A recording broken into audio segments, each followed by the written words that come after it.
Alright teman-teman, saya baru kasih selesai buka dia punya tu DVB-T yang jam patah. Lepas tu saya sudah kasih kurik-kurik ini bagian-bagian tai-tai besi. Kalau ini tai-tai besi. Kalau masih ada carbon dalam ring ni, parit ring. Kalau kamu pasang tidak kasih bersih betul-betul. Kalau ada itu carbon, kamu kasih masuk ring, dia akan jadi tebal tu ring. Jadi tidak bagus untuk kesehatan ring lah. Oke, sudah gosok. So kasih bersih, sudah gosok.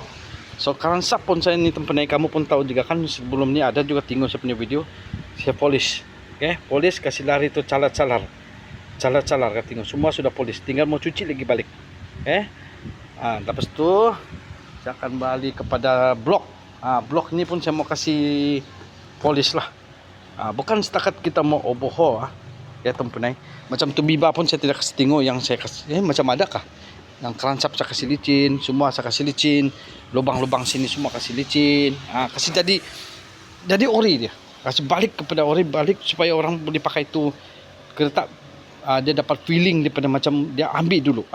Ini pun mesti mau nih Mai, mesti mau kasih licin-licin balik lah.